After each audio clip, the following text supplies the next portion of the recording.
Praise the lord. హల్లెలూయా. గడచిన కాలం కృపతో మమ్ము కాచిన దేవా నీకి స్తోత్రము. పగలు కనుపాపవలే కాచిన దేవా నీకి స్తోత్రము. మము కాచిన దేవా నీకి స్తోత్రము. కాపాడిన తండ్రి మీకి స్తోత్రము. గడచిన కాలం కృపతో మమ్ము కాచిన దేవా మీకి స్తోత్రము. కలత చిందిన కష్టకాలమున కన్నా తండ్రివైనను ఆదరించిన కలుషమునాలో కానవచ్చిన కన్నా తండ్రివైనను ఆదరించిన కాపాడిన దేవా నీకి స్తోత్రము. మము కాచిన తండ్రి నీకి స్తోత్రము. గడచిన కాలం కృపతో మమ్ము కాచిన దేవా నీకి స్తోత్రము.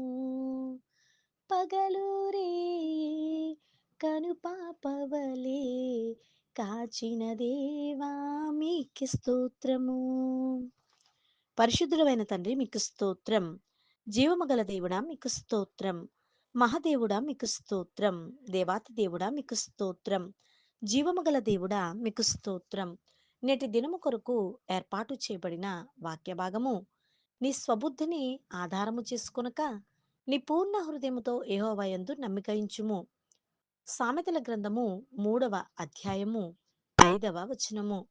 జ్ఞాని అయిన సలోమోను మరి తన జ్ఞానముతో, దేవుడు తనకు అనుగ్రహించినటువంటి జ్ఞానముతో మనం ఏ విధముగా జీవించాలో, దేవునిపై ఏ విధముగా ఆధారపడాలో తన వాక్కు ద్వారా మనకు నేర్పుచూ ఉన్నాడు. మనం ప్రతి విషయమందును మన స్వబుద్ధిని ఆధారము చేసుకొనకూడదు.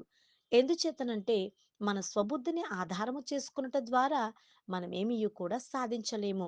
మనమేమై ఉన్నామో అది ప్రభువు వలననే కనుక ఎల్లప్పుడూను దేవుని యందు ఆనందిస్తూ, ఆయన్ని మహిమపరుస్తూ, ఆయన్ని ఆరాధిస్తూ, ఆయన ఘనపరుస్తూ, ఆయన నామాన్ని సన్నుతిస్తూ మరి మన స్వబుద్ధిని ఆధారము చేసుకొనకుండా మనకేదైనా ఉన్నది అంటే అది మొత్తము కేవలము యేసు ప్రభువారి పేరట మాత్రమే మనకు అనుగ్రహించబడిందని గ్రహించగలవలసిన వారమై ఉన్నాము. తండ్రి అయిన దేవుడు మరి మన పూర్ణ హృదయముతో యెహోవా యందు నమ్మిక ఉంచమని జ్ఞాని అయిన సొలొమోను ద్వారా మనతో మాట్లాడుతూ ఉన్నాడు. పూర్ణ మనస్సుతోను, నీ పూర్ణ ఆత్మతోను, నీ పూర్ణ శక్తితోను, నీ పూర్ణ బలముతోను నీ తండ్రి అయిన యెహోవాను మాత్రమే సేవించవలెను అని వాక్కు ద్వారా మాట్లాడి ఉన్నాడు. ఇశ్రాయేలు వినుము.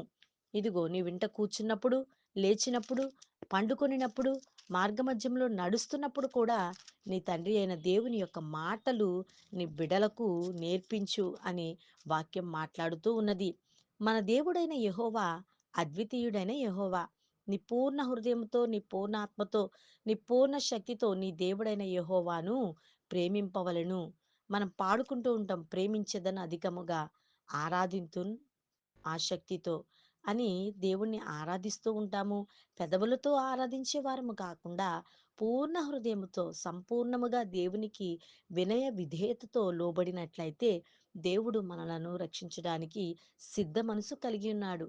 అబ్రహాము గారు నిరీక్షణ ఆధారము లేనప్పుడు దేవుణ్ణి నమ్మాడు. అతడు నమ్మిన విధానాన్ని బట్టి తాను విశ్వాసులకు తండ్రిగా నియమించబడి ఉన్నాడు కనుక ఆ పునాదులు గల పట్టణము కొరకు అబ్రహాము గారు ఏ విధంగానైతే ఎదురు చూస్తూ ఉన్నారో మనము కూడా దేవుడు అనుగ్రహించు రక్షణ భాగ్యము కొరకు ఎదురు చూచి దేవుని నామాన్ని గనపరుచుదాం. దేవుడు తన పరిశుద్ధ వాక్కును దీవించునుగాక. ఆమేన్. ప్రార్థన. మహాగణుడా, షడ్రకు మెషకు అబెద్నెగోలను వారిని సంపూర్ణముగా నీపైన ఆనుకున్న విధానాన్ని బట్టి రక్షించిన తండ్రి నీకు వందనాలయ. మా జీవితంలో నీవే సర్వమని గుర్తెరిగి నిన్ను మహిమపరిచి, ఘనపరిచి, స్తుతించి ఆరాధించులాగున మా ఆత్మలను ప్రేరేపించి నీ బిడ్డలుగా చేసుకొనుము తండ్రి. ఆమేన్.